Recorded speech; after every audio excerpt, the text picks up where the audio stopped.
Hello, hello, Jordan Sheridan live. Status Coup. It is, what the hell day is it? What year is it? I don't know. I haven't slept in 3 months. I actually took a nap before this live stream and considered not waking up, but we need to deliver what's actually happening in the United Corporations of America to the people. So I am here. It is Tuesday, March 7th, 2023, in the United Corporations of America. A lot going on. We're going to continue, as far as I know, as the one outlet continuing to stay on the petrochemical mushroom cloud over Ohio and Pennsylvania, and most likely other states as well at this point. That would be the East Palestine train derailment. It is now over a month later, but apparently the Ohio governor missed the memo that this is an emergency, and he, as the governor, needs to declare a state of emergency. So we're going to have Melissa Mays from Flint to come on and explain to the governor how government works, which I think he knows how government works. I think he knows, as the governor, what he should be doing, but I think he's on unofficially the payroll of Norfolk Southern, the greedy rail company that detonated the bomb over East Palestine and the surrounding areas. So we'll get to that. Also, if you're unfamiliar, fascism is alive and well in America, and it's not just Nazis or white supremacists. Down in Atlanta, they are arresting protesters and charging them with domestic terrorism for protesting Cop City, which is a totally unnecessary militarized police compound that is being proposed down in Atlanta.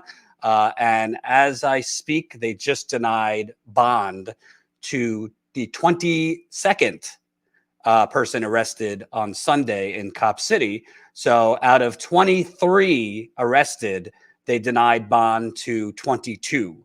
The only one that they allowed bond to was a legal observer who was illegally arrested, because you're not supposed to arrest legal observers. So anyway, we will get to that later with an interview with an activist down in Georgia for the latest on Cop City. Please do me the kindness of smashing that like button so we can get this out to more people. The more people that press like, the more people that will see this live stream. Before I bring on our first guest, public service announcement. Thursday, 7 o'clock Eastern, 4 o'clock Pacific is our monthly members call. Why do I look like an anamorph? And Lewis looks like an anamorph too. That's a very interesting photo, Colin. I'll have to talk to you about that later. No, I'm kidding. Yeah, we do kind of look strange. I don't know if it's my computer screen or the pixelation, but we both look like anamorphs, or like we're in that HBO series, The Last of Us, or Walking Dead. But we will be having the members call at 7 o'clock Eastern, 4 o'clock Pacific, Thursday night. So if you are a new Status Coup member, you will get the email link. You will get the Zoom link for email right before 7 o'clock Eastern on Thursday night. It's through Zoom. It's a lot of fun. We usually go for an hour or two. I hope I am awake at that time, because I am crashing with not sleeping for 3 months. Actually, almost 4 months. My daughter is almost 4 months old. But definitely, if you're a new member, put it on your calendar, 7 o'clock Eastern on Thursday night. If you're not a Status Coup member, plenty of time to sign up and support our on-the-ground reporting. Other public service announcement, Lewis is going back. Lewis is going back to East Palestine next week. So that will be his second trip to East Palestine. All the cameras that I'm aware of have left. So that's when Status Coup gets going. So Lewis will be back there giving you updates, talking to community members. We'll also be trying to show that this is not just restricted to East Palestine. Other folks outside of East Palestine are having symptoms as well.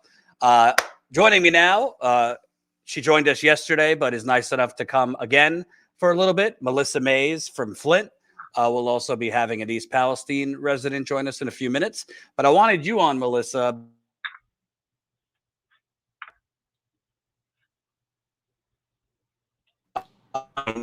He does that sometimes with his internet.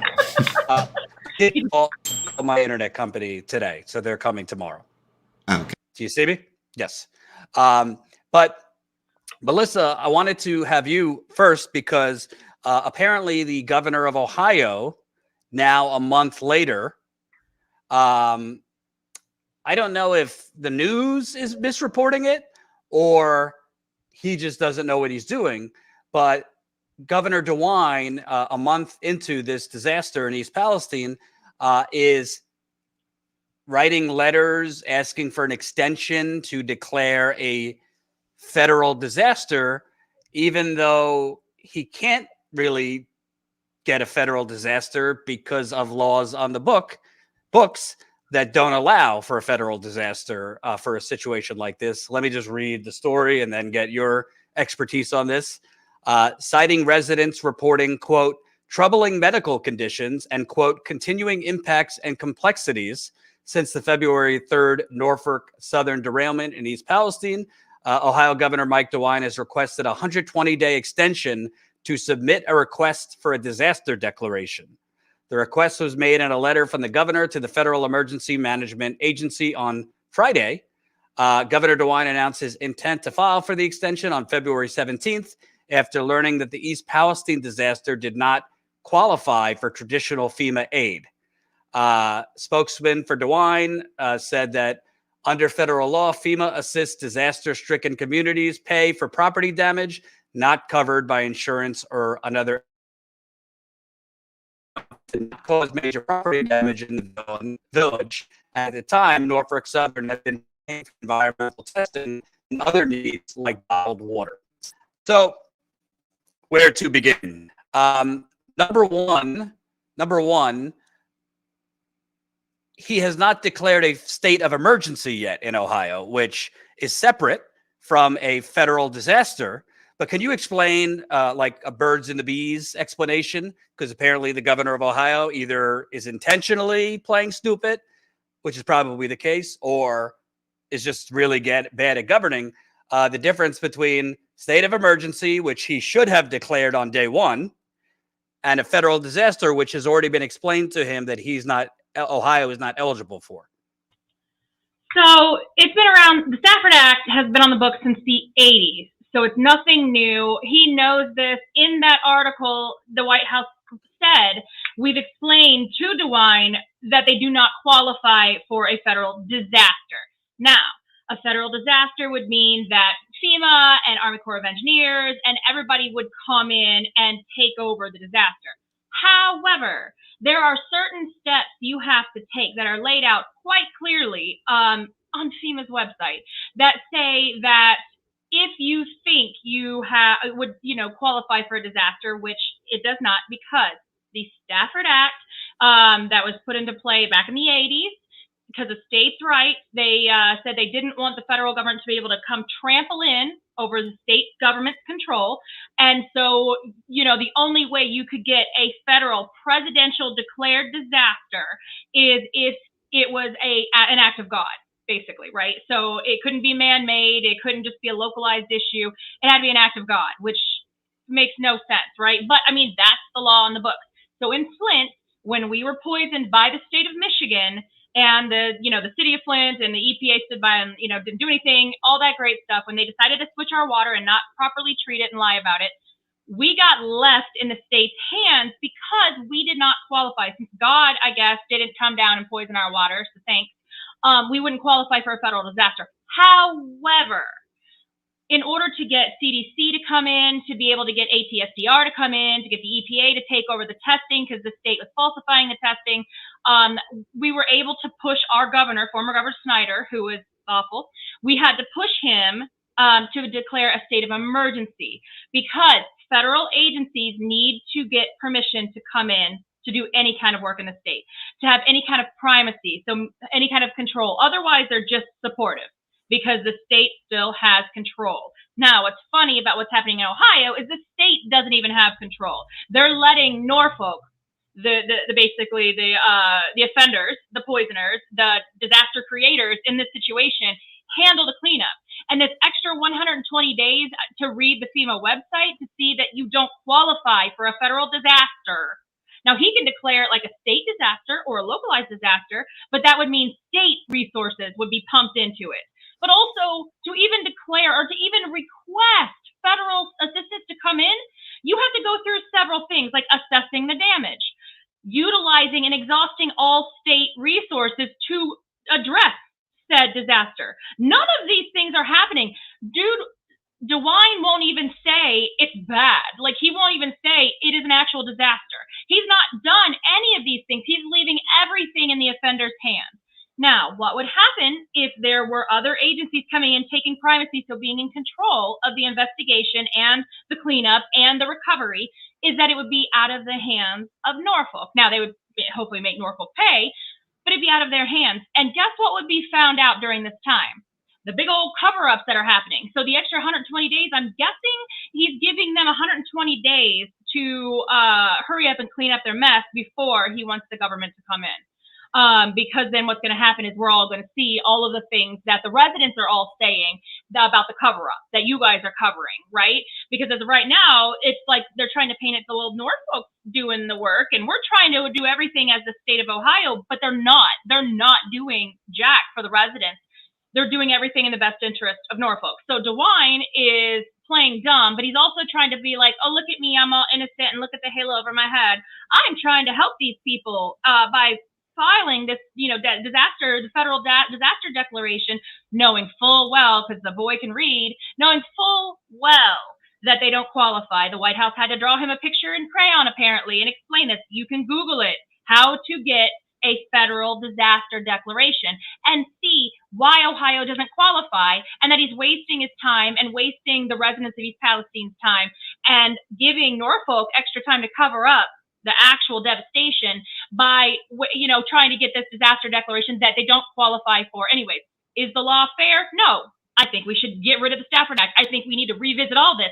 But for right now, for the people of East Palestine, I even tweeted out that even former Governor Snyder, we had to push him and bully him to do it, declared a state of emergency and applied for a federal declaration of emergency. So that opened it up so CDC could come in and we could get actual federal resources. That the same thing that East Palestine residents desperately need. But again, he also would have to assess the damage and send a report over with the application to show how bad it is, and that the recovery and cleanup would overwhelm state resources. The no resources they're really putting towards it. So again, at the end of the day, this is just an act. Everybody, please don't buy it. Please don't, let this man pretend he's doing anything good. He knows what he's doing, and he knows he's covering up for Norfolk and letting them do whatever they want. And again, when you let the people responsible for the disaster be in charge of the recovery, you're not going to get one. It's why Flint is rolling into 9 years.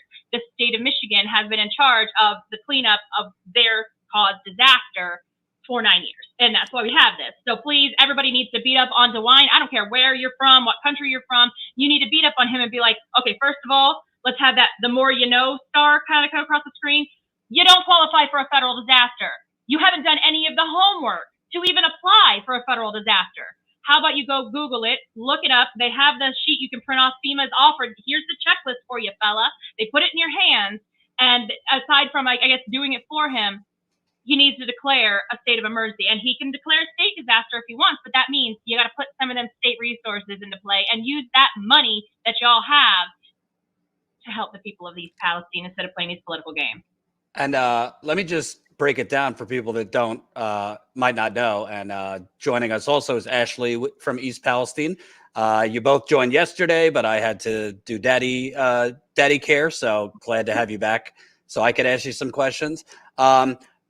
Melissa, in a nutshell, the fact that he is now saying I need a 120-day extension to issue or request a federal disaster declaration, even though Ohio, because of Republicans, frankly, they wanted their states' rights. So the Stafford Act, like you said, does not allow for the federal government to come in and take over the states. But DeWine should know that Ohio is not eligible. I think it's bullshit. But Ohio and places like Flint are not eligible because it wasn't a natural disaster like a hurricane or a tornado.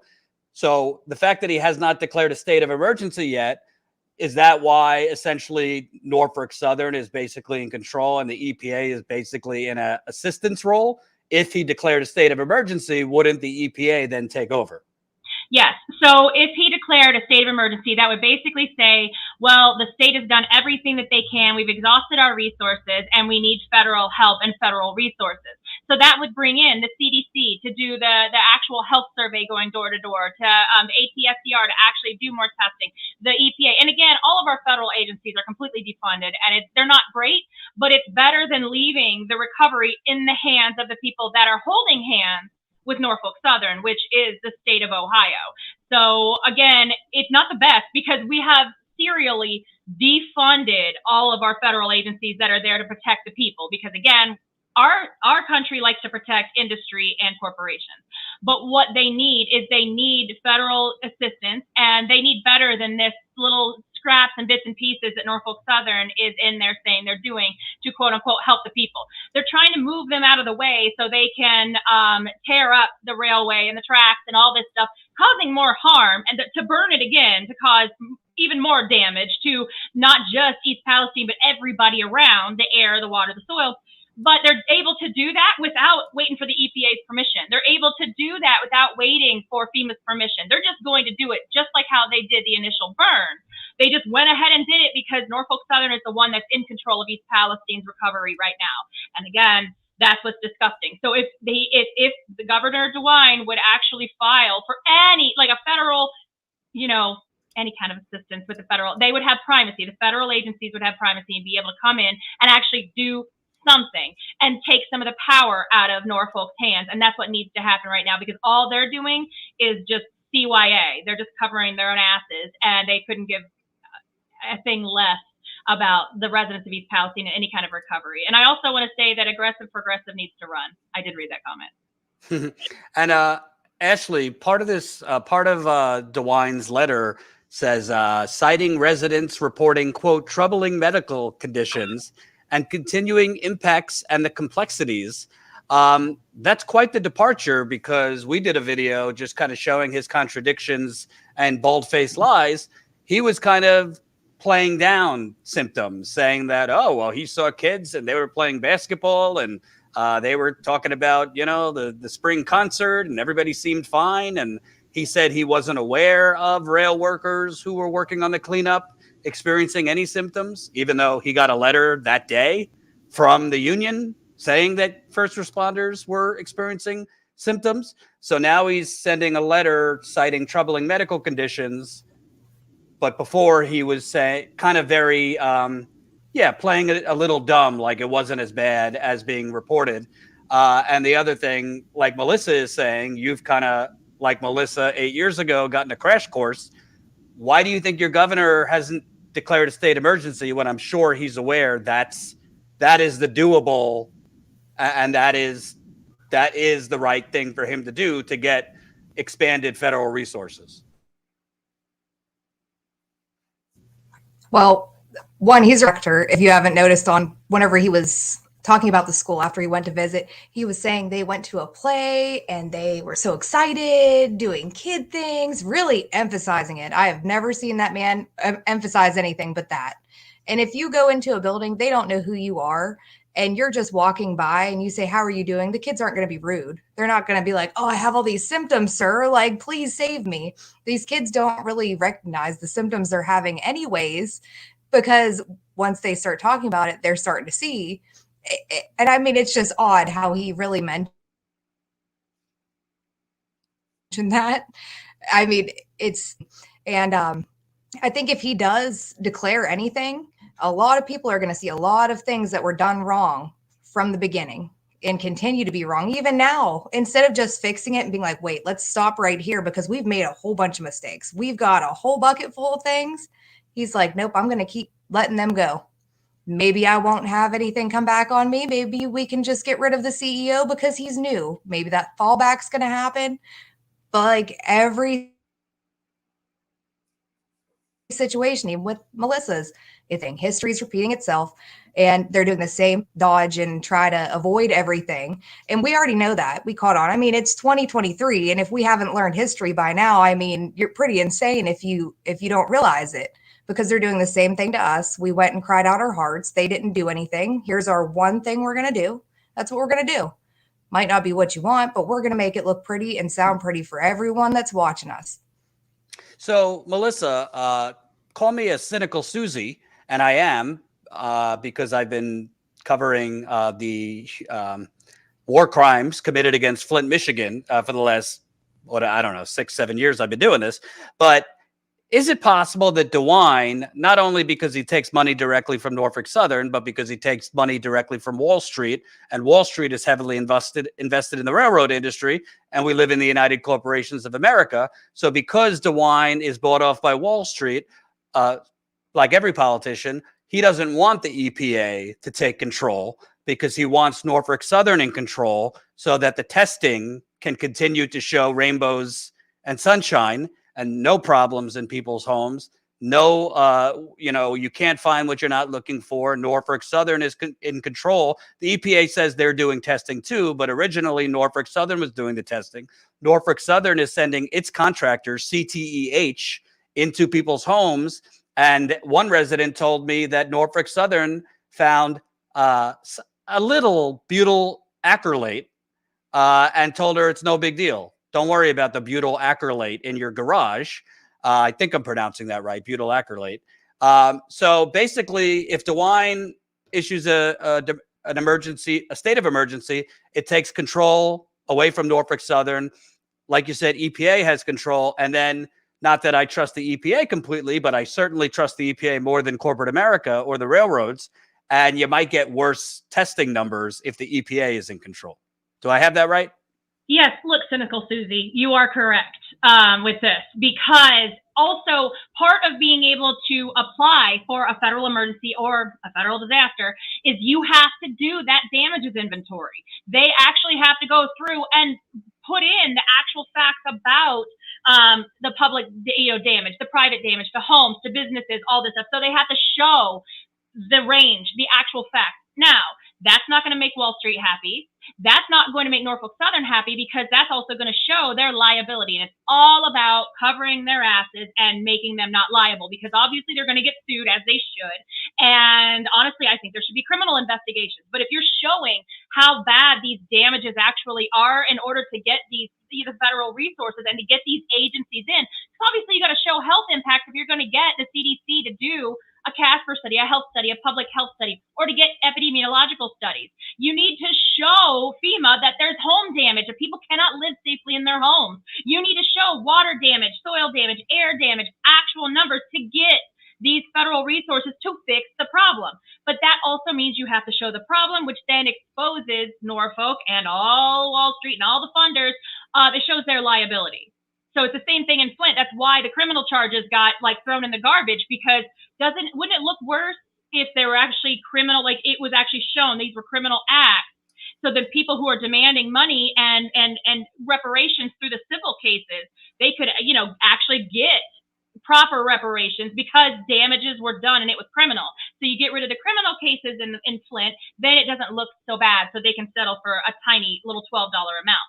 Now, that's what they're looking at here, especially since the person in control is the poisoner. The people in control are the ones that set off the bomb, and they're doing whatever they want. Again, they didn't contact the EPA or the state of Michigan or Ohio before they started hiding the evidence, before they took off across state lines to go dump toxic soil and water, trying to get it out of there before anybody could even get in to test it. So they have been super quick at the cover up, at trying to buy people off, downplaying the situation, going to the school acting like everybody is fine. It's children. They're not epidemiologists. Real good, by the way. All aggravated progressive. I love you too. So, and I got your name right this time. But most people in power say they fucking haters. So this is a real compliment. Absolutely. Yeah. They do. And I'm proud of it. I'm happy. You know what? If you're a terrible person and hate me, I'm doing the right thing. So, so that's what's happening. So again, yes, the EPA is not great. It's defunded. Everything sucks. All of everything does. However, what sucks the most would be leaving East Palestine in the hands of the people that wrecked the train and blew up the town, basically, and that continues to burn, dig, throw it up, and not even care about the human lives that they're completely upending, right? So that would be the worst. So having other people in the mix to maybe slow down or stop or try to prevent some of this cover up, and allowing Norfolk Southern to do even worse things to the residents of East Palestine. Yeah, get more hands in the pot this time. And also, I want to see that damages inventory. He needs to fill this out, because also that means he has to admit he was wrong. Oh, God, no politician can say that. And that people are actually hurting, and saying that he's disturbing reports. People have been in the hospital. People have tests. People have photos. They have videos. And it's nice how he's like, oh, I don't know. I'm not really hearing anything. Well, you don't hear it if you don't pick up the phone. So there you go. And speaking of the criminals, I just want to tell you about Norfolk Southern's terrific 6-point safety plan they just released in response to the East Palestine disaster. This is from CNN, if you have that article, Colin. They have released the new safety measures. Norfolk Southern will revamp its hot bearing detector network as part of a new 6-point safety plan. Hot bearing or hot box detectors use infrared sensors to record the temperatures of railroad bearings as trains pass by. If they sense an overheated bearing, the detectors trigger an alarm, blah, blah, blah. The rest They already have that. Yeah, the rest of these are working with manufacturers of multi-scan hot bearing detectors, adding 13 acoustic bearing detectors that analyze the acoustic signature of vibration inside the axle, collaborating with Georgia Tech to advance safety inspection technology using machine vision and algorithms, accelerating the installation of new inspection technology. A lot of this sounds duplicative and like bullshit to me. What I don't hear is updating its brake system so that they are not from the Civil War, updating brake system to electric, increasing your staffing so you do not have 2 workers for 150 hazardous trains or cars, paid sick leave. I don't hear any of that.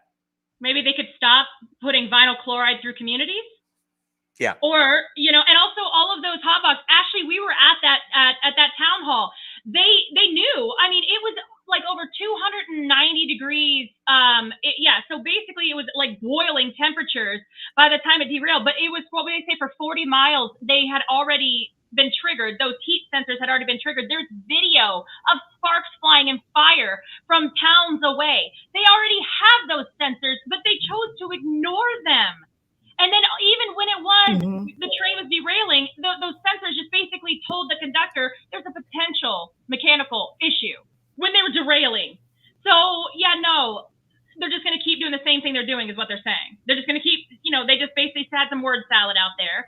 And they're going to just continue to do the same thing. And maybe instead of derailing once every 3 days for the next 20 years, maybe it'll be once every 4 days. Ooh. Quite the improvement. And I just want to show this, Colin, if you have the video sent by a resident today. I can't confirm that these are all chemical cars, but they sure look like similar to the train that derailed. This is in one resident's backyard. This train has been going for like 15 minutes. I swear. It's like all chemical cars. Like, what the fuck? Wasn't one bad enough? Like, why would you haul this much shit this close together? There has not been another car other than these.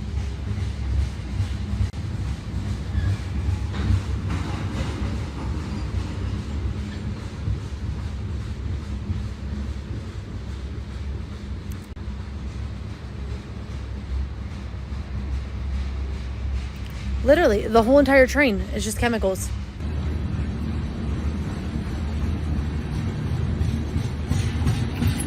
Literally, as far as you could see both ways, this is all chemical cars.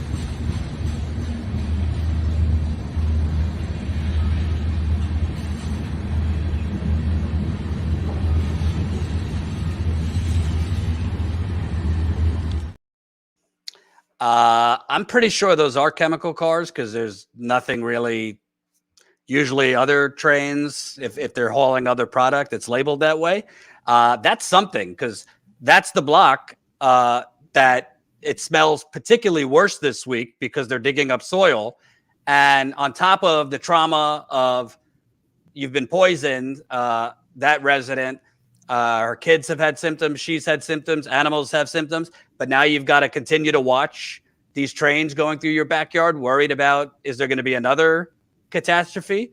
I mean, let me tell you something. I'm pretty sure if this happened in Ann Arbor, Michigan, or a nicer part of Ohio, they'd trains for a while. Ashley, your thoughts? See, she's such a nice person. Like, I know we're in a small town, and I mean, everyone's had the worst luck at it, but it's hard all the time. And honestly, on some of those cars, believe it or not, some of them are marked corn syrup. So on the back right of those tanks, they'll have corn syrup, vinyl chloride, then they'll have another mix. So there's some sugary products being pulled along in those mixed with chemicals. I'll have to look. I think I have a video where I even was sitting there for a long time waiting for a train to go by. And I'm like, why would they have corn syrup in between two chemicals? Or why wouldn't they put them differently? And they're all black. So you have no idea. And that's just adding to the problem. I think derails. You don't know how to conquer it. I also wanted to show this, Melissa. I'm not an expert, but there's it looks like flammable oxygen tanks at the train tracks today. I don't know. I'm assuming there's a purpose for it. Colin, do you have the one on the left that you could full screen so we could show that it's oxygen tanks? So yeah, those are oxygen tanks at the train tracks. I assume they're being used for some purpose, but could be flammable depending on the weather. Yeah. And see, there are mines around East Palestine. So there may be a reason for them. Maybe they're going to use the oxygen to go into the mines because you need oxygen to be in there. So maybe they're going to check to see if anything's pulling underneath and not releasing in those mines. Or they're going to have their workers suited up tonight with oxygen tanks, because even me and Melissa were joking about it. And if I go back out there, I might as well wear a wetsuit with an oxygen mask. Well, it could be. It could be for welding. Like, that would be the only thing that would. Could it be for welding, Melissa? So my husband's a welder, and he said that he would mix it to make acetylene hotter and more explosive to cut hotter. He would not have it stored outside that way. Look around. And in some of those tanks, he said, aren't labeled. So that seems to be a huge issue. Oh my God. They're just leaving them hanging out there for anybody to, So he said, that's just an issue. But he said, it's something, he said, if that's sitting next to acetylene and everything, that's not good, because oxygen will just make that hotter. So if something happens and there's an explosion and those other gases take off, the oxygen is just going to help that burn or explode bigger. I'm like, are they trying to wipe y'all out? Actually, we joke about it earlier. We laugh. But it's not. Looking at stuff like that, I'm like, oh, okay. And they're cutting up those tracks and digging all that mess up just so Norfolk can run another train through. They're in a hurry to, probably try to, get rid of y'all one way or another so they can continue business and running these chemicals through there. And it's seeing those, tanks just sitting out there I'm like, wow, and like I said, some aren't labeled. They're not labeled as flammable or dangerous. Or oxygen or anything. They're sitting next to just unlabeled. So, but until there's any kind of government emergency, any kind of federal emergency, Norfolk's going to do whatever it is they want. And it's whatever, it makes things burn easier and hotter. And that is a problem. They just already had this whole explosion issue, right? Like, that's not good. And burning the soil and all the contamination again, that's cool, because Ashley, you didn't get poisoned enough already. You just wanted extra. But as long as Norfolk Southern has primacy, as long as they're in charge of the cleanup and Governor DeWine lets them do this, they're going to do whatever. And obviously, the health and well-being of the residents who are still living there or living even anywhere near there, so in Pennsylvania and anywhere near East Palestine, they're not going to care. These people are just in the way of profit, and they couldn't care less if they're being safe with any kind of materials, whether it be toxic or explosive or an additive that'll make another tank, burn even hotter if it explodes sitting out there in the sun, or, anybody just to go do whatever they want with it. Who knows? And I'm sure they'll blame it on the residents or Aaron Brockovich, we're going to get to Aaron Brockovich in a bit. I wanted to bring up, though, and smash the like button. We got 560 people watching, but only 282 likes. Even if you don't like me, do it for Ashley in East Palestine. Smash that like button. Share this live stream. The more people that press like, the more people that will see this. But we have a sickness as a country, and I blame the media. And that is, people cannot hold on to something as an actual disaster for longer than a week.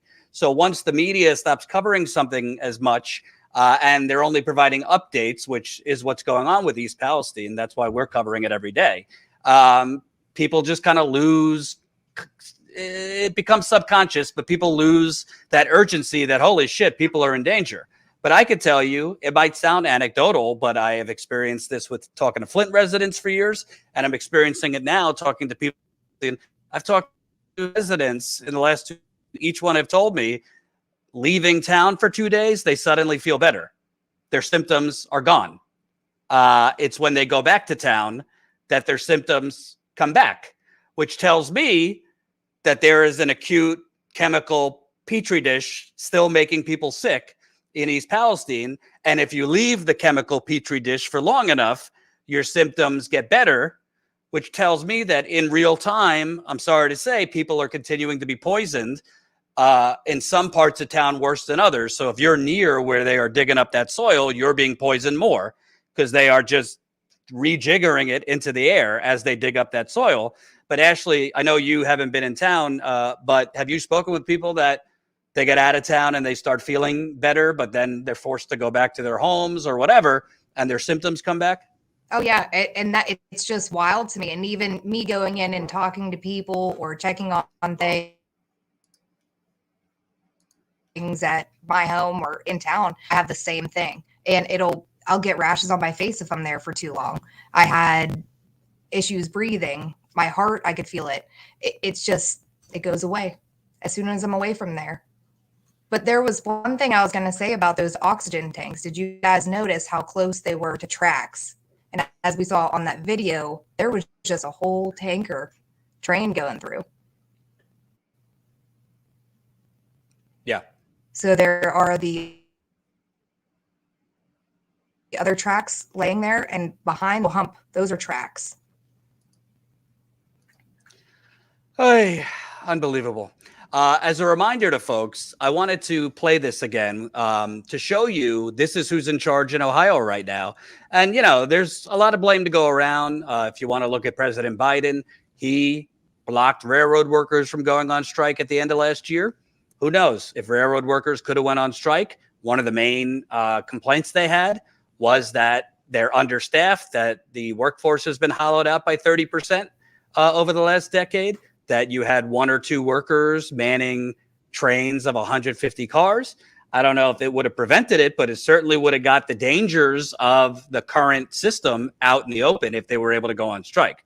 But the Ohio governor, I wanted to spotlight this video again that we put together because in many cases, he's contradicting himself. In other cases, he's lying. And the only reason I could think of is because he is working at the behest of Norfolk Southern, either because of the direct money he's gotten from Norfolk Southern or the direct money he's gotten from other special interests that are invested in Norfolk Southern. Either way, he is letting the company that he's basically put the arsonist in charge of rebuilding the community. That's basically what this is. He's putting the arsonist in charge of rebuilding the homes. And when that happens, bad things happen. To those who already saw this, I'm sure you don't mind watching it again, but I want to show this video that we put together of Governor DeWine and his reaction so far to this disaster.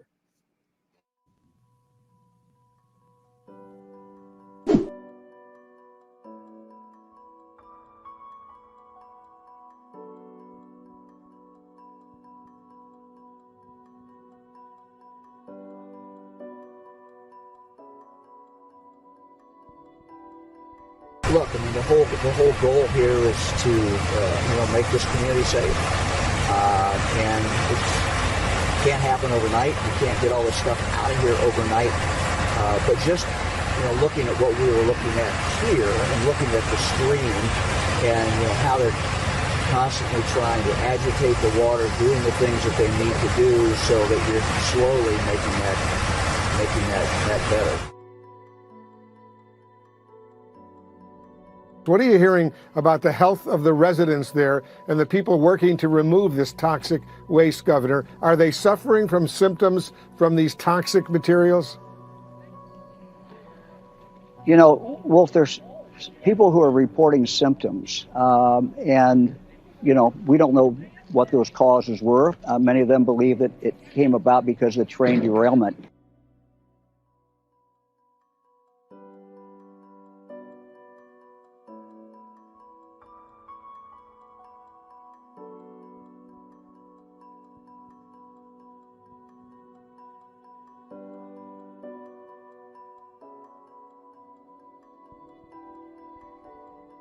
And now union leaders say the rail workers who've been helping in the cleanup are experiencing migraines and nausea. In a letter to the governor and to the transportation secretary, the unions accused Norfolk Southern of putting workers at risk by not providing personal protective gear.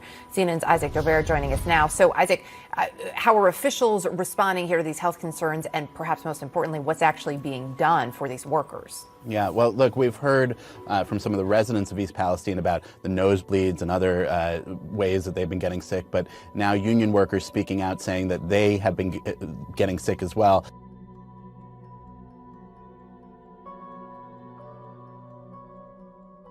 What about the rail workers involved in the cleanup? Are they showing any symptoms themselves? I'm not aware of that at all. You know, they have been through, Fran and I stood there, watched them do the work they're doing. It's an amazing operation. Although on the other hand, you know, where I'm standing in the park, there's kids over there playing basketball. Fran and I were in the school today, you know, talked to just hundreds of kids, it seemed like. And, you know, if you didn't know that this tragedy had occurred and this big wreck had occurred, just talking to these kids, they were talking about things that you would expect kids to talk about. You know, they got an upcoming play.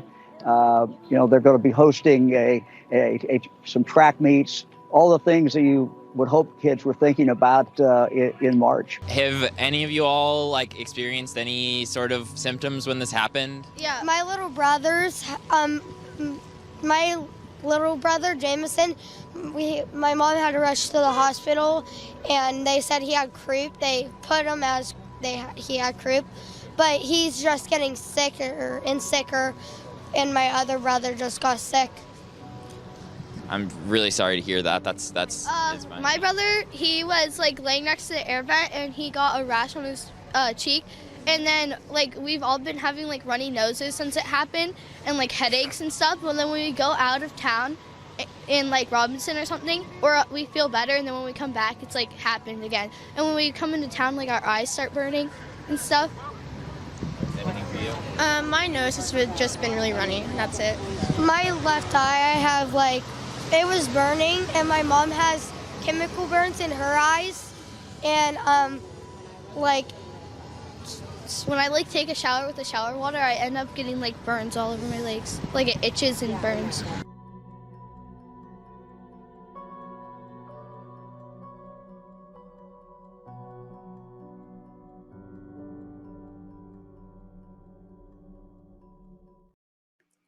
So, by the way, welcome new Status Coup members. Julie just signed up. Bobby just signed up.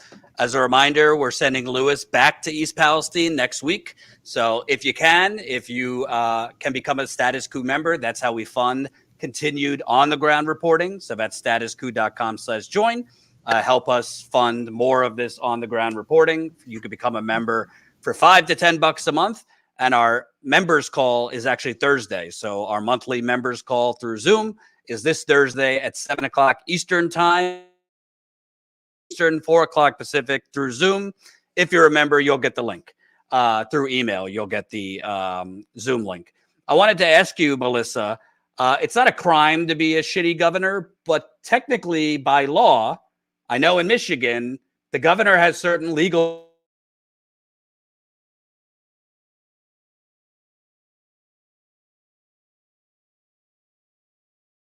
here we go again. Can you hear me? I lost you. So the governor has certain legal. Yes. So in Michigan, the governor had certain legal responsibilities that he did not do in the case of Flint. He ended up getting off with a parking ticket, Governor Rick Snyder, and then he got that parking ticket dismissed, which was the misdemeanor charge. But from what I'm looking at, the governor of Ohio, this is not just like negligence to act. This is a willful choice not to act, because not declaring a state emergency will contribute to people getting sicker because we're not going to have the accurate information on their exposure. Well, right, because people started complaining right when our water was switched in April of 2014 and all through 2015. And Governor Snyder didn't declare a state of emergency until he was forced to by us basically working our butts off to get a new mayor into the city of Flint, Karen Weaver. She filed the declaration of emergency, and it went up the line to the county, then to the state. So he was forced to, right? He was forced to do it. But that was, just about 2 years after we had already been complaining and people got sick and were dropping dead. And of course, through the criminal investigations, we found out that, he knew all along, and he even lied to Congress about it. But since, apparently when you're an elected official, you can get away with murder, makes me think maybe I should run for office and then take my baseball bat to these folks and what they've done. But I have a conscience and whatnot, I guess, so and a soul. So I don't do that, whatever. But DeWine's doing the exact same thing. So again, we talk about the playbooks, and Ashley is great. What she's saying about if we've learned nothing and history repeats itself, he's doing the same thing: deny, delay. I don't know what people, when people in Flint were talking about brown water and holding this up, and people are dying from Legionnaires, and their guts are coming out with the E. coli, and people are getting, all these rashes and blisters and hair loss. He ignored them for almost 2 years. He ignored us for almost 2 years, marching in the street. No, the people of Flint were just overreacting. And they're saying the same thing about East Palestine. So he's basically going the same governor playbook. No, I don't hear or see anything as he's doing this. Nope. But those kids, I got expert opinions from them kids that I didn't talk to when I went in that school. When there's children on the street saying, this is happening to us. But he didn't hear that, So it's going to be the same thing. I didn't hear anything. Oh, I don't know. I didn't get all these emails, these phone calls. He's going to say he didn't know. How was I supposed to know? And then Governor Snyder's like, well, my people didn't tell me. It's like, well, all of us marching on your steps told you, and this is what it is. But they're going to declare, I'm dumb. Now, hopefully the attorneys for East Palestine, some of them are the same ones that we have, will be able to bust through this whole governmental immunity that he's going to use to, say, I'm dumb, I don't know anything. Yeah, we agree you're dumb and awful, but you knew, right? But also, the Constitution does actually protect people, and they have a right to bodily integrity, and basically a right to be safe in their home. And by lying and covering this up, he is completely violating that right. He's poisoning folks. And you're not allowed to send poison into anybody's home. And it is against the Geneva Convention to poison the water supply of an enemy. So let alone, your own people. So yeah. All of this is absolutely awful. So we have to continue to point out that he is following in the same footsteps, except whinier than Governor Snyder. He's awfully whiny, and he's really painting himself as dumb. At least Snyder, because he was a businessman that ran Gateway Computers into the ground, he already knew how to toss the responsibility onto others. DeWine's like, I don't know. All these people that are sick with rashes, and everybody in town's got pink eye at the same time. And I mean, my God, when I drove there, the first night I had a bloody nose, and I'm like, well, that's cool. I didn't remember getting to a boxing match. And then we have video of Ashley and I both getting dumber as we're trying to test the water, like getting drunk. Like I couldn't stop my eyes from gushing and running. And then we're just standing there like, what are we doing here? And then when we realized how bad it was, we're like, run for your lives. These VOC masks, these respirators we had aren't enough. Oh my God, it's, on us and everywhere. And Ashley started breaking out in rashes. We're like, oh, okay, run. And we did. But here's the thing. What about the people who are living there that can't run? And they're not allowing this to happen. And they know this. And I'll tell you what, and somebody had put it in the chat, and they're 100% right. The reason they do not give PPE to these workers is imagery. That's the same thing. They're out there without wearing masks. They're out there not wearing any kind of PPE whatsoever. And they're not giving it to their workers. The same reason why they wanted so badly to get rid of bottled water in Flint, it's because it's an image. If there's people still lining up for hours to get bottled water, that means there's still a problem. If there's people wearing masks and respirators and protecting the people of East Palestine and the workers, that means there's a problem with the air and the soil and the water, and we can't have that. It's all about optics. And, people can just die quieter, go to your house and die quiet or don't tell anybody about it. But we can't have cameras picking up people wearing, any kind of PPE. We were decked head to toe. We had our PPE on, and people were pulling over to ask us questions and take photos of us right at Ashley's house. And we're like, we're just trying not to get sick, right? So that's the same thing. It's all about imagery, and it's the exact same parallel. Again, we had a corrosion bomb inside the pipe, so we didn't see it until it started having discolored water come out. East Palestine had a giant bomb that they weren't even, honest about. But it's the same playbook. It's the same playbook in every single disaster that's been happening. Every single delay, dismiss, deny, delay, dismiss, deny. And that's what they're going to continue to do until people either give up, die off. And of course, so all the rest of us, in America have our attention spans going somewhere else. I mean, they tried desperately with the damn balloon. Don't pay attention to the giant, train wreck derailment in a town and explosion. There's a balloon. Who cares? I'm sure it's important and all that great stuff, but human lives, people are actually dying at this moment. Their DNA is being damaged. People are being hurt. They're, people are still surprised when I say, Flint's not fixed, y'all. Like, Flint's not okay.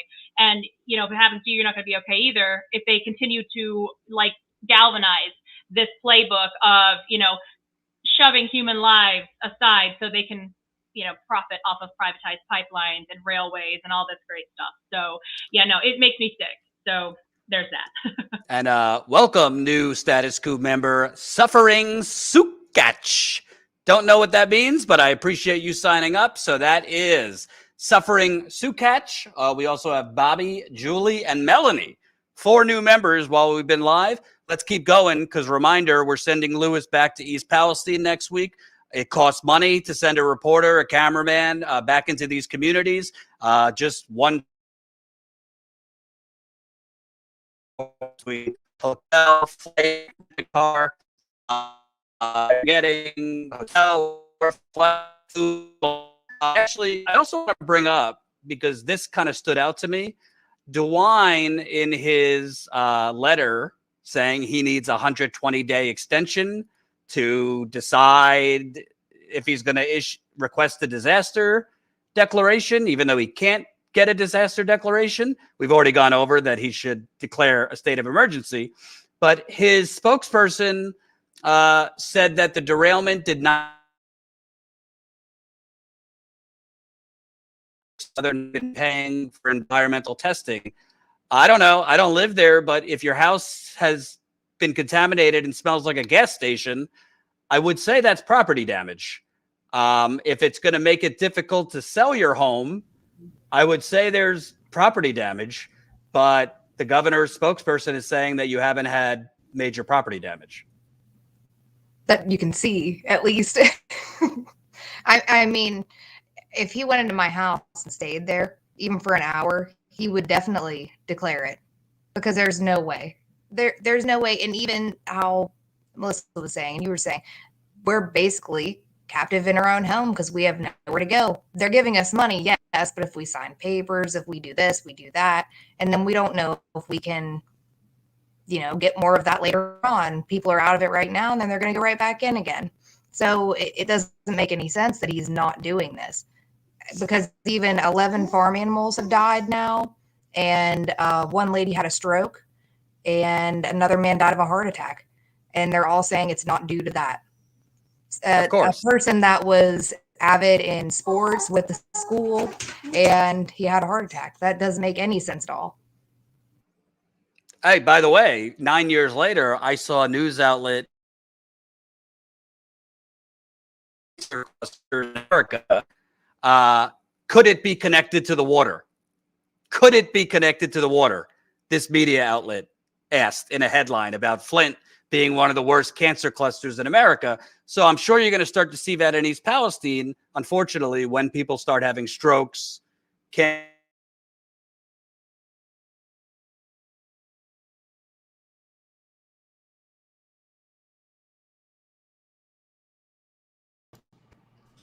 That's a long time. DeWine is hacking my internet. Okay, there we go. I'll get this fixed. My guy's coming tomorrow. But I was saying, we're starting to see, I've seen that in Flint where they play dumb about why all these people are dying, why you have a cancer cluster. And we've seen from the governor and now the media, who's not even really reporting on this anymore, at least nationally. Well, we don't know why these people are getting sick and dying.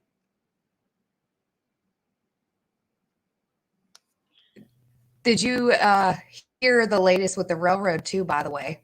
And their people are sick and leaving work. Well, they got fed up with it, and I guess someone decided to record their own boss giving instructions not to follow safety procedures. And that had just came out. So I'm really intrigued to hear that when it does officially come out all the way, but there were some scary things said to the point where it prompted a big media attention. Where the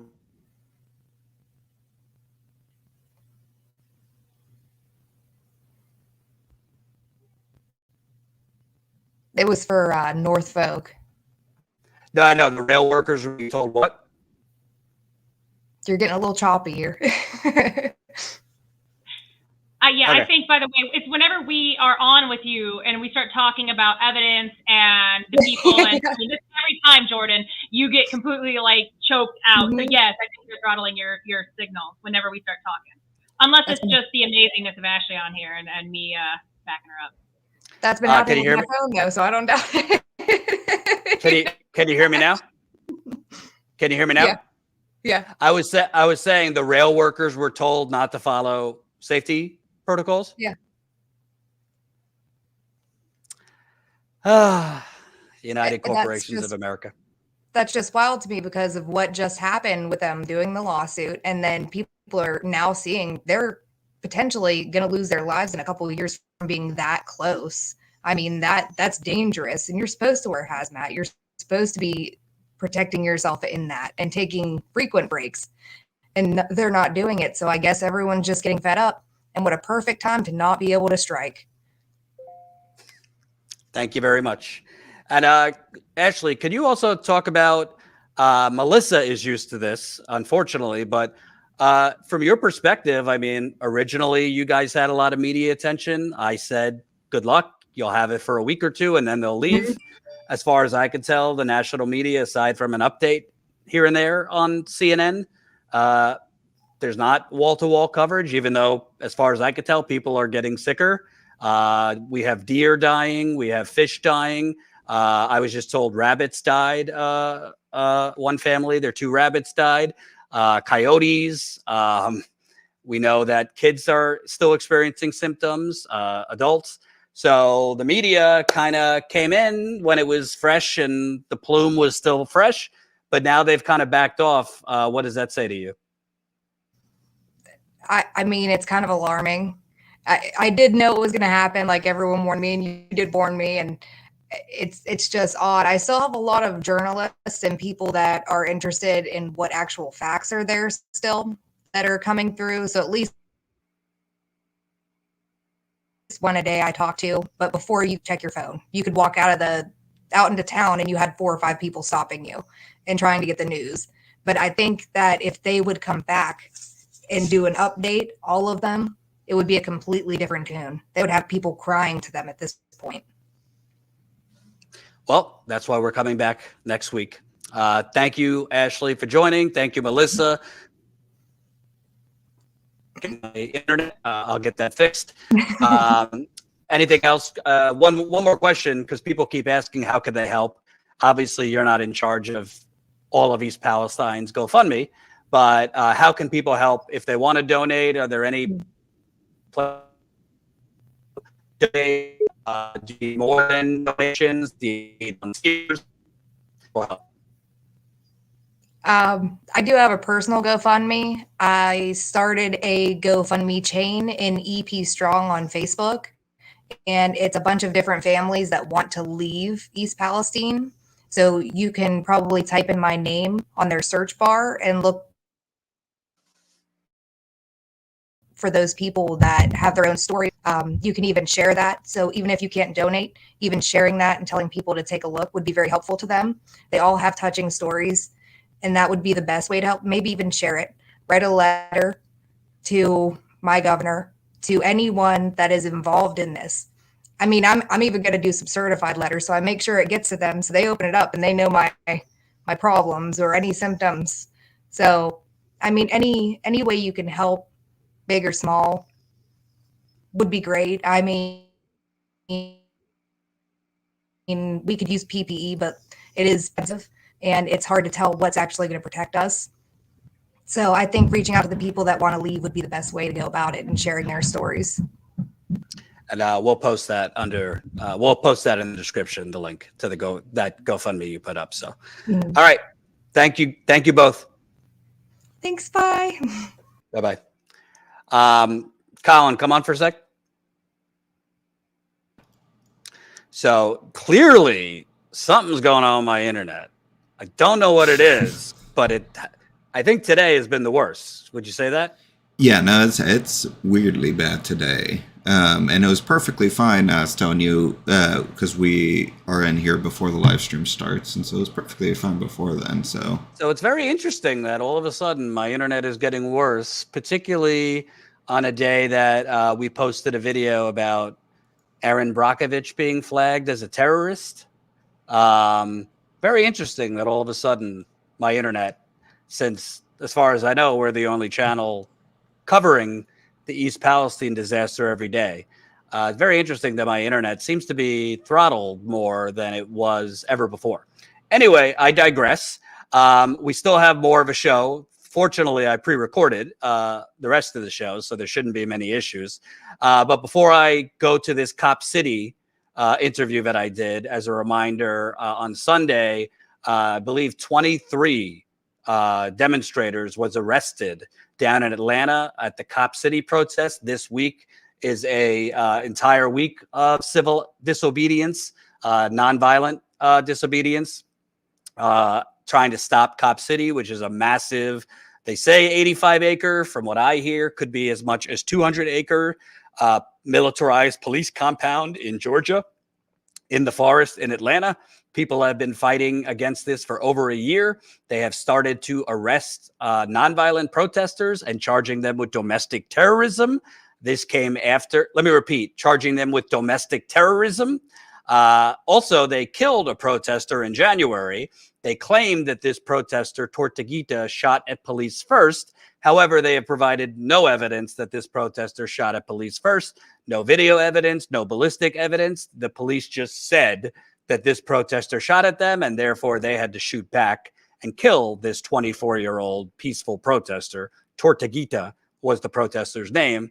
The other thing is there is video of police speaking amongst themselves after this protester was killed, basically saying, you killed one of your own, inferring that the police officer that was shot, the police officer wasn't shot, but they said you hit one of your own, inferring that the police officer that was shot was not shot by the protester, but was shot by friendly fire amongst the police. Anyway, today, the 23 protesters that were arrested on Sunday had their bond hearing to see if they would be released. I was recording this while the bond hearing was going on, so we didn't have the total update on the numbers of protesters and how many of them had been released. Out of 23, one. Out of 23, one of those arrested was released on bond, and that was a legal observer, was released on bond, who should have never been arrested anyway, because legal observers are supposed to be exempt from arrest because they are there to observe the police. So 22 protesters will be languishing in jail in Atlanta, charged with domestic terrorism. Let that sink in, whether you're on the left or the right. Do you think protesting should come with an arrest for domestic terrorism? Because when you're arresting protesters for domestic terrorism, you're basically putting them in the same group as those who bomb the Oklahoma City building, blow up trains, mass shootings. That's what you're doing when you're arresting nonviolent protesters and charging them with domestic terrorism. So even if you are somebody watching that tends to be a little bit more pro-police or tends to believe whatever the police say, in this case, we have police that have escalated their aggression against protesters. There were hundreds of protesters there at a music concert. The first day of civil disobedience for this week action in Cop City was a music concert. And somehow they went in and started arresting protesters, and 22 out of 23 have been denied bond. So that is seriously messed up. And to me, fascism. Because when the police and the politicians are merging with the corporate state, because there's a lot of financial backers for this Cop City militarized compound, which among other things will have an explosives training in the forest, mass ballistics shooting stations, and this will be right on top of a predominantly black neighborhood that they're putting this militarized police compound. You want that dumped on your neighborhood so you could hear the police shooting in the woods all day long and having explosives go off in the woods right next to your neighborhood? I certainly wouldn't. Let's play the interview I did with an activist who's part of the Atlanta Press Collective. This was while the hearings were going on for those that were arrested on Sunday. I didn't have it while I was interviewing Clark, but I'm telling you now, 22 of the 23 were denied bond. Because my internet is a little out of whack, we'll close up after that interview. Please, for those that are watching, consider signing up as a Status Coup member for as low as $5 to $10 a month. Again, we're sending Lewis back to East Palestine tomorrow. We're sending Lewis back to East Palestine next week. Thursday, so 2 days from now, is our monthly members call through Zoom. So if you're one of the over 100 new Status Coup members, we've gotten over 100 new signups in the last 2 weeks. You will get the link through Zoom, the Zoom link to join our members call. So that's statuscoup.com/join. We usually send out the Zoom link about a half hour before the members call. The members call will be Thursday night at 7 o'clock Eastern time.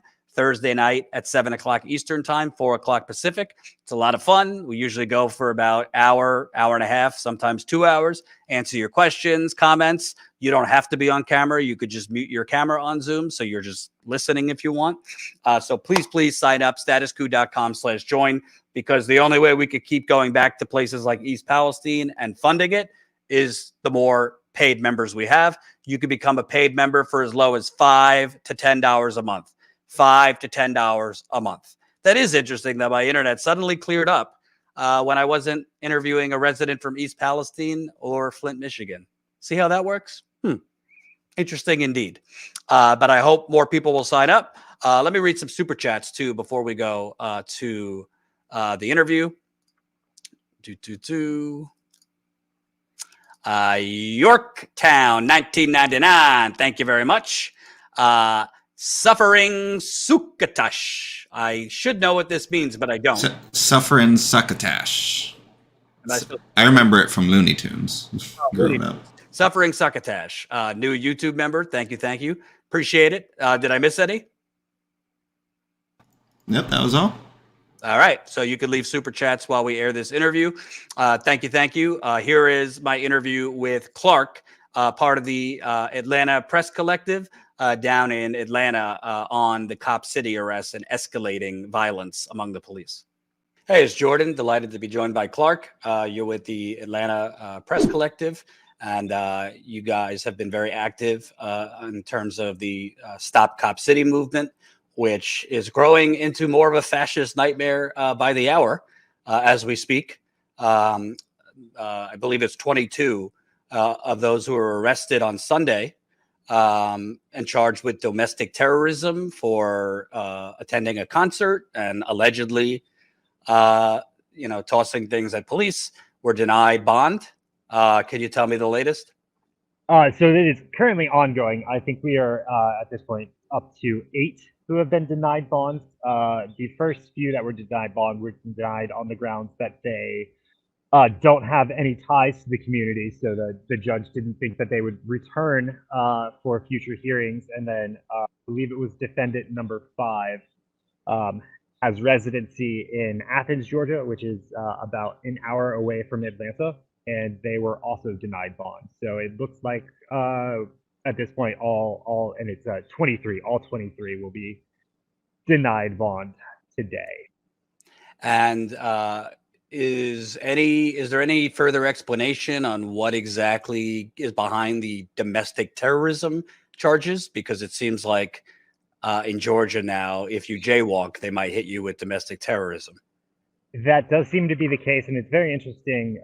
So the Georgia domestic terrorism law has a portion of it where you need a predicate felony attached with the domestic terrorism charge. So, for instance, murder or rioting or something like that. You need a felony attached with the charge in order for the domestic terrorism clause to kick in.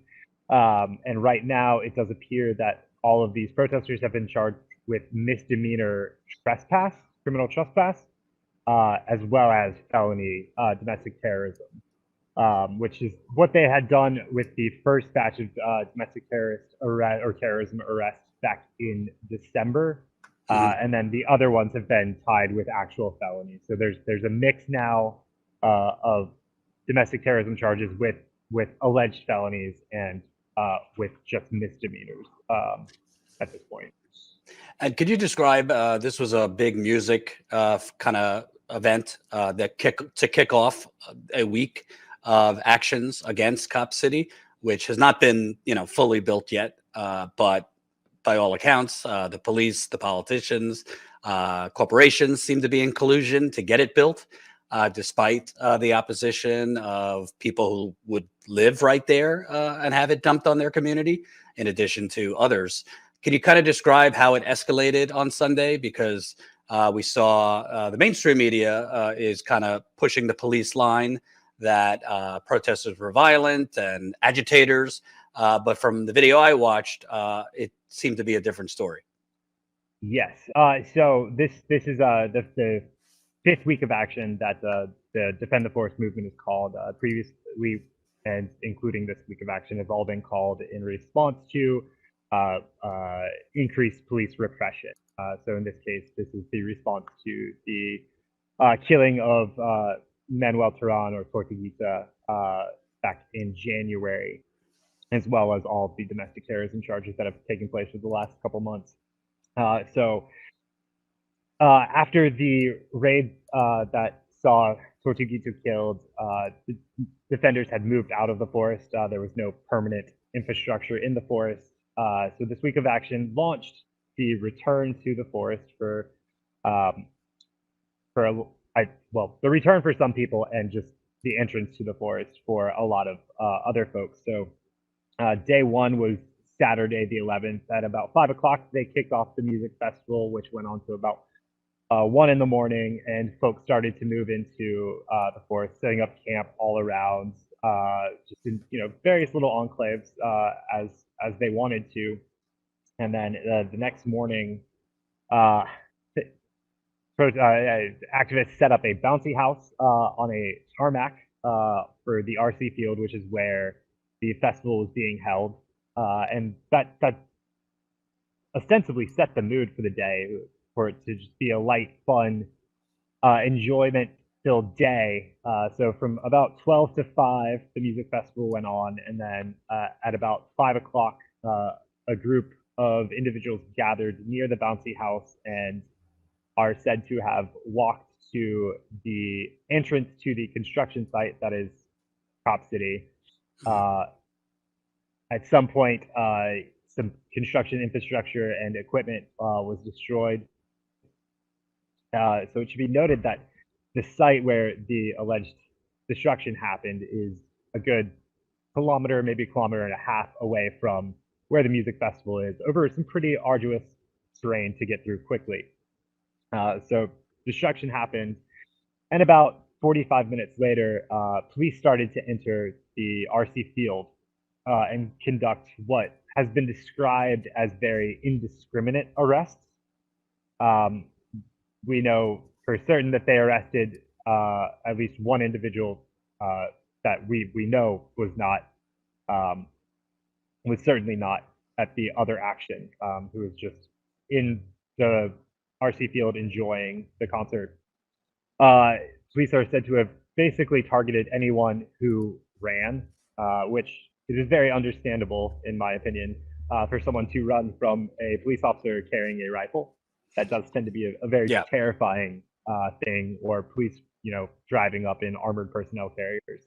And they also arrested a legal observer, which, in my experience, because I was arrested covering Black Lives Matter a couple years ago, they arrested legal observers and then journalists first, which you typically do if you want to get rid of. Mean to repress a movement without protection or coverage from anyone. Yes. So they arrested, they detained at least one other legal observer who was let go at some point from what Atlanta Community Press Collective has been told, and then they did arrest and did transport to jail and did charge domestic terrorism to another legal observer who, when we started this interview, I don't believe they had their bond hearing yet, so I don't know the disposition of that case. That, to me, based on what I've heard so far, would be the only one that may receive some sort of bond. Right. And let me ask you also, because there seems to be a double standard in how it's covered. On one end, they're making it seem like the protesters or forest defenders, none of these people are actually from Georgia. All of them are from out of state. This is a common kind of theme in trying to minimize or discredit protest movements. But from everything I know, the actual training center, the police training center, which is really more of a militarized compound, would have a ton of officers from out of Georgia training there. So it's okay. Yeah. It's okay to have this influx of out-of-state troopers training in the forest, but you can't have Americans from anywhere come to fight for the forest. That does seem to be the double standard. So back just after the January arrests, we received a Georgia Open Records Request Act document that was the Atlanta Police Foundation had to fill out a lone questionnaire and one of the questions in the questionnaire was what the breakdown of officers was going to be. They wanted local, state, and out-of-state officers. They declined to answer or differentiate between local and in-state. So they said 57% of officers will come from in-state. And we know a good portion of APD officers live out of the city at this point. And they said 43% of all potential APD trainees would come from out of state. So they have that aspect of it. They also have the fact that we have the GILI program, the Global Israeli Law Enforcement Exchange program, which is housed in Georgia, where basically Israel and APD exchange tactics on how to repress movements and teach other police agencies how to do the same. So there's certainly a contingent of outside agitators, we would argue, in this circumstance on the other side. Right. And can I ask you also, because you were talking about that it was like quite a haphazard process. The Guardian reported today that the police were arresting journalists or trying to arrest journalists on Sunday, asking them what they were covering, or kind of like, inquiring into, what they were covering or what they were there to cover.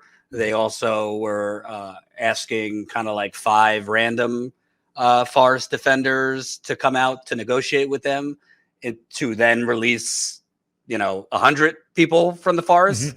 Mm-hmm. It just seems like police, it seemed like kind of a needle in a haystack approach with no tangible crimes to pursue.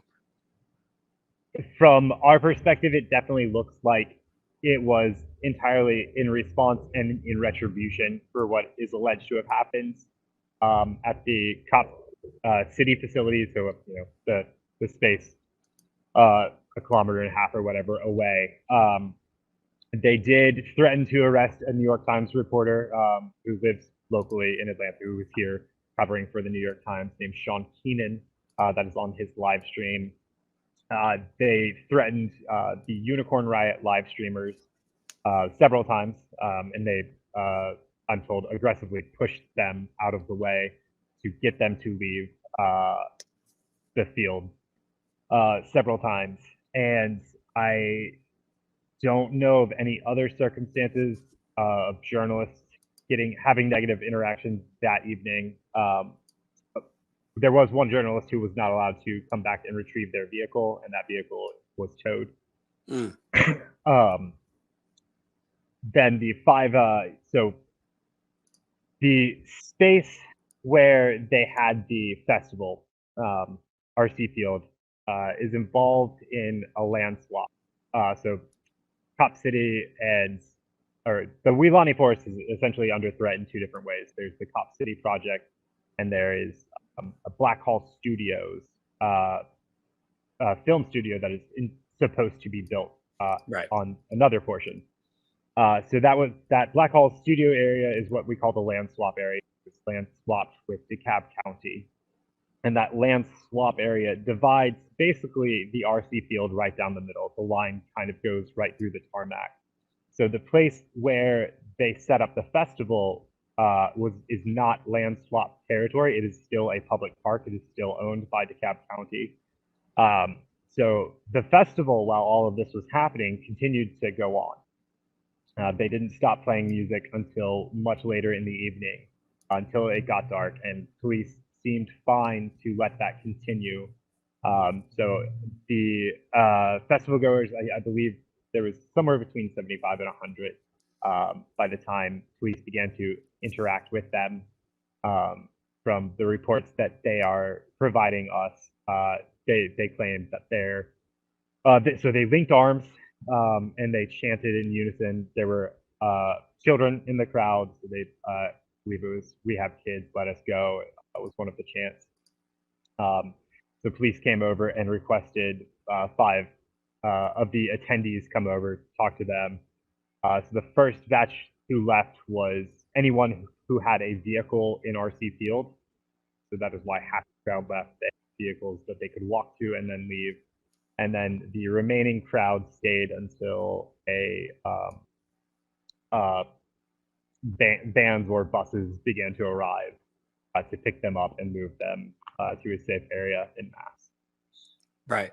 And also, obviously, for those that have been following this isn't news, but if for those that have never heard of this, in January, police killed an environmental activist who was out there for what my understanding is one of the protesters who had been out there for many months to a year.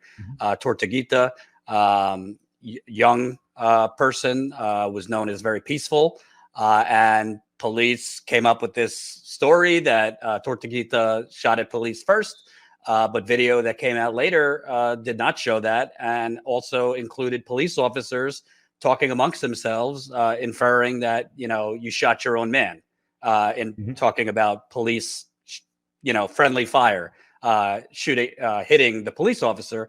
Thus far, police that I know of have not provided any evidence, ballistics or otherwise, that this protester had shot at them, and they had to then kill them in self-defense.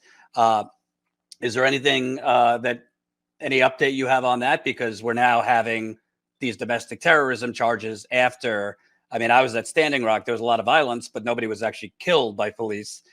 This is obviously a whole new level of brutality. Yeah, there's been no additional updates. I will say the claims that GBI has made, they had changed. It was 3 different stories that were not subtly different. Were different, but not drastically different. But different enough to cause question in the first 24 hours. They originally said that Tortuguita surprised them and opened fire. Then they said that Tortuguita, they found Tortuguita, gave them verbal commands, and I cannot remember what the third story was. They allege that they have ballistics that match the type of round fired by the weapon that Tortuguita did purchase legally. So that is the extent of their ballistics claim so far, is essentially that the round that was in the trooper's torso is a 9mm round. Beyond that, they've made no real claims. And of course, they've provided none of this evidence. And they continue to, or GBI, Georgia Bureau of Investigation, continues to comments or anything. On the body cam front, APD did promise that they would continue to provide additional body cam footage as it was available. And we are now, I believe, 3 or 4 weeks past the original release of those first 4 body cam videos, and they have provided no additional videos, nor will they answer when those will be provided or if. And are there any, Democrats with a spine in the Atlanta area? We know that the senators, Ossoff and Reverend Warnock, been silent as a mouse, very kind of, ceding to the police here. But domestic terrorism charges for nonviolent protest is quite an escalation to fascism. And from everything I can tell, the local Democrats there, the mayor and most of the city council, are basically just providing a rubber stamp for this escalation. I will say there is a state senator or state congressperson, I cannot remember their name, who is not from Atlanta but nearby, has called for an independent investigation. And then locally on city council, city councilor Liliana Bakhtiari has called for an independent investigation. And then at yesterday's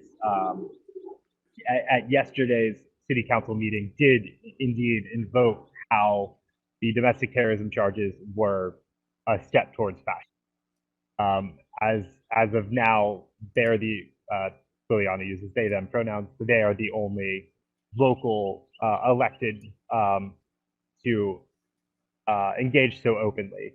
There's also a board of commissioner for DeKalb County, Ted Terry, has introduced various legislation, but to my knowledge has not called out anything about the domestic terrorism charges and their overreach. Let me actually play that, because I have some of Liliana Bakhtiari's comments in an interview with Unicorn Riot. Here we go. Property damage to me is not violence. It's not a human life. I don't know how we can talk about damaging windows in the same breath as talking about Tort getting shot and killed, and shot over 13 times. What I am worried about is the loss of trust with the public. What I am worried about is the fact that the public feels so helpless that they're being driven to this. We've heard time and time again, we talk about being the birthplace of the civil rights movement. Well, civil rights leaders all have said that when that riots and protests are the voices of the unheard. People feel driven to this point, and we have to take it. We also have to look at ourselves and take responsibility for that. We are very complicit in the property damage that has taken place. The things that the city is calling violent, we push for those things to happen by not listening to the public. And so to sit here and point fingers and not take any responsibility or any of the blame is a failure in leadership. We shouldn't even be out there. This is what APD has no legal jurisdiction on this land. We should not be out there sending what's estimated $40,000 a day per officer, like to send for these patrols. One should not even be there. This land has a jurisdiction of DeKalb in the state. But that being said, the escalation is troubling. It scares the ever-living crap out of me, because I was terrified when the first arrests happened in the forest right before Christmas.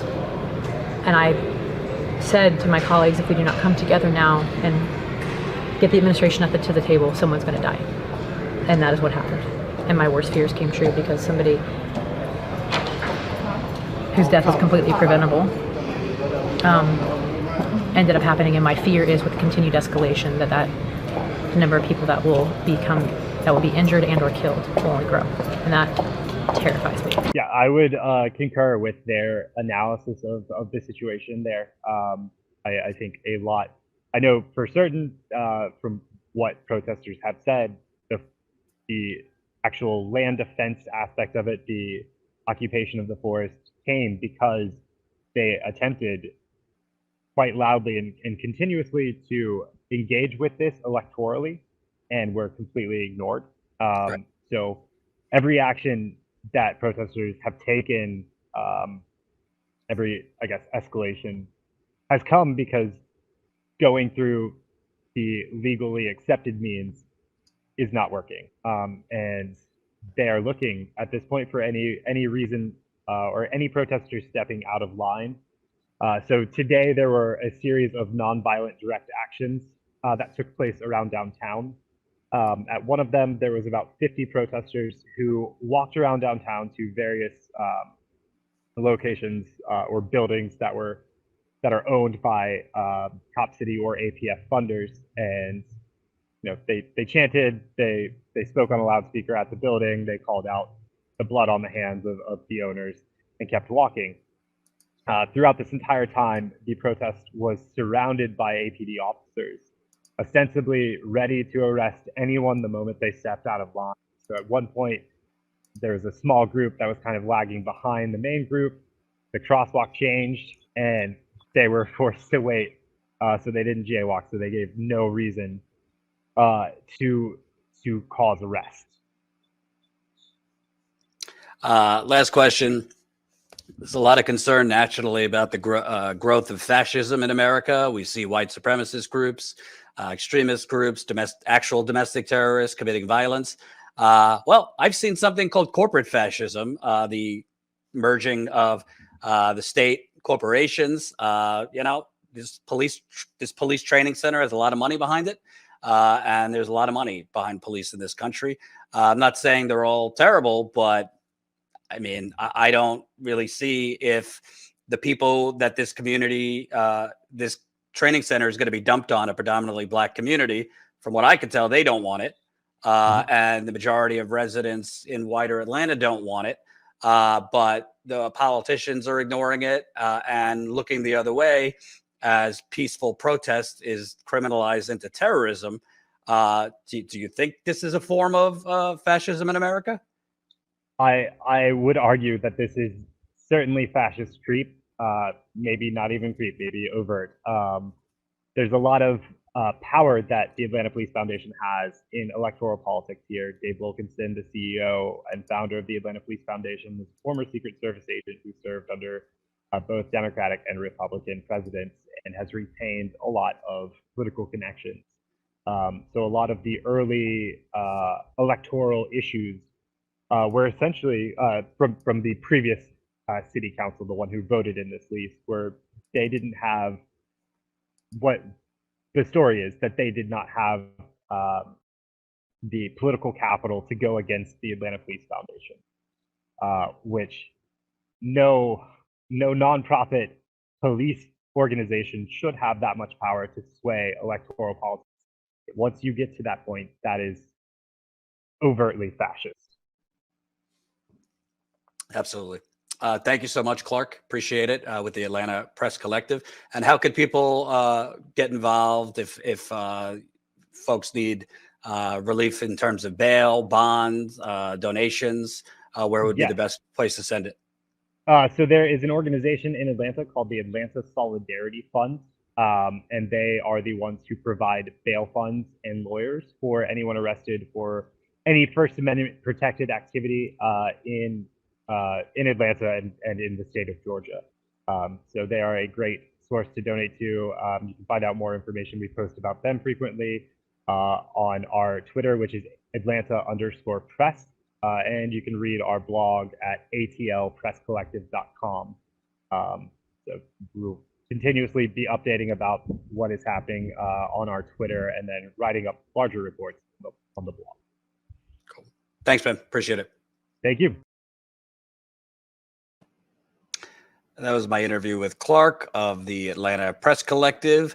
Whether it be the case of East Palestine or the case of Cop City, you have either government doing very little or government looking the other way as police terrorize nonviolent protesters. You have government allowing a corporation to poison a community and then allowing the corporation to run the recovery, which is a cover-up in East Palestine, or government literally allowing the police to arrest nonviolent protesters and charge them with domestic terrorism after killing an environmental protester. Now, were there some protesters down at Cop City who lit things on fire or tossed Molotov cocktails at police? Probably. Some. And folks that do that know that they're potentially going to be charged. Should they be charged with domestic terrorism for lighting things on fire? No. No. There are certain acts you need to do criminally to be charged with domestic terrorism. And from what I can tell, those folks down at Cop City have not done anything that would be labeled as domestic terrorism. And they are now arresting people. And we reported on this a few weeks ago. They're arresting people with domestic terrorism who simply had flares on them because they were out protesting in the forest and might need a flare for light. Or they're arresting people with domestic terrorism for certain banners they were putting up. I mean, this is how we move to an Orwellian 1984 version of America, or the United Corporations of America. So whether you are a defund the police kind of person, or you're more of a pro-police kind of person, either way, we should all be against the abuse of power and the criminalization of the First Amendment, which is what is going on in Atlanta. No one has explained to me why it is necessary to have a potentially 200-acre militarized police compound in the middle of the Atlanta forest, which is one of the few protected forests left in that part of Georgia. So we'll stay on it. We were originally down in Atlanta. We covered Cop City a couple months ago. We can't cover everything on the ground because it costs money. That's why we're asking you to sign up as Status Coup members so we could get on the ground and cover as much as possible. But it's expensive. Like I said, sending reporters, cameraman, flights, hotel, rent a car, food, gas, equipment. Colin and Lewis just got respirators and filters for their respirators to go to East Palestine. That is not cheap, but obviously I want them to be safe in East Palestine and have the proper protective gear. Colin had to just pay hundreds of dollars for his computer, which needs to be fixed, that he uses for work. There's always other things we need to spend money on. Our live view, which we use to go live out in the field, costs a lot of money, $500, $600 a month. So if you can, sign up, because there's a whole lot of people online who ask you to be their, sign up to their Patreons, or, join them as subscribers or patrons or members. And generally speaking, they're sitting in the studio bloviating about the same shit. They're not going on the ground. I'm not telling you who to support, but I am asking you, please support us if you can, because your money as a Status Coup member is going to on-the-ground reporting, not just when things are breaking, not just when things are new, not just when all the rest of the media goes and descends on a place like East Palestine because there's a giant smoke bomb of petrochemicals, but when all the media leave. That's when it's most important to be on the ground. When everybody else has left, when the media has normalized what should be abnormal, when the media has abandoned stories that should still be leading and on the front pages, that's when it's so important to have independent, keyword, independent, on the ground reporting. So thank you to all those who have signed up. Let me give a quick shout out here to our new members that signed up while we were live. Thank you to Bobby, Julie, Melanie, and the YouTube member whose name I couldn't pronounce. Sign up, statuscoup.com/join. We still have more on the ground reporting from Lewis's last trip.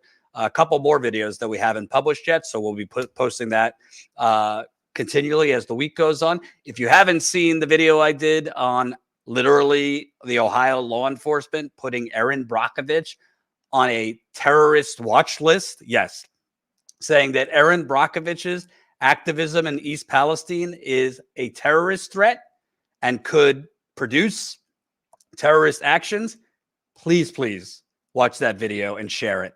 It goes to the rest of what we're talking about, literally Orwellian, dystopian, fascist shit going on in America, where they are literally putting Erin Brockovich, an environmental activist who has done a lot of good for this country and for people poisoned in California and Flint and East Palestine and many other communities she has helped, when they're putting her on a terrorism watch list. It's unbelievable. And for those that are asking, I will make the effort to get as many of the GoFundMes as I could get and put it in the description under this video. So you can comb through and see which ones you want to chip in for. There's also organizing groups that I'll get the link to that if you want to support certain groups in East Palestine or certain individuals. I personally, if it were me, I'd be looking at the GoFundMes and certain individuals I could help, because I can't vet every organization, but I can vet if somebody actually lives in East Palestine or has been affected. Thank you for watching. Thank you, Colin, behind the scenes. I have an internet person coming tomorrow, so hopefully I get my internet figured out, what's going on. Sorry for the problems the last few days. And one more time, we're sending Lewis back next week. StatusCoup.com/join. Become a member for as low as $5 to $10 a month. By the way, Colin, if you can come on for a second, have I heard that Christmas has come early? Is it possible to buy gift membership for your friends and family if you want to gift a Status Coup membership? Yeah, so on YouTube here, actually, if you're just watching, make sure you do this. There's a little option in the chat now. I forget where it is, somewhere at the top, I think, but allows you to accept gifted memberships. If you're on Twitch, this is the same thing as gifted subs and stuff like that. And once you accept that, that way, if someone decides they want to gift a membership on YouTube to someone specifically, or just drop 10 memberships to random people in chat, you'll be eligible to receive it. And if you guys want to gift memberships, you can do, or you should be able to do that now on YouTube. Well, first of all, your camera's off, so I hope that's... Yeah, I unplugged it. I thought... oh, you're not wearing clothes? Okay. I didn't know you were naked. So they could buy the gift membership for others in what chat? The YouTube chat here. You could get a... let me see if I can pull it up on my phone so I can know what I'm talking about more correctly. So, join. Where is it? Give me 1 sec. It's been a minute. I wonder if do I have to turn it on somewhere? Give me 1 sec, chat. Sorry about this. He was too lazy to get out of bed. Well, he does have like 17 dogs and cats, so he might be doing something with them. It should be on there somewhere. I'm not seeing it on my phone, so maybe I have to turn something on our end. But right. We'll get it figured out for tomorrow. I'll get a graphic for it for next. Yeah, we'll get a graphic to explain. If you want to buy a gift membership, we'll get that the directions to you for tomorrow. Thank you for watching. See you guys back here tomorrow.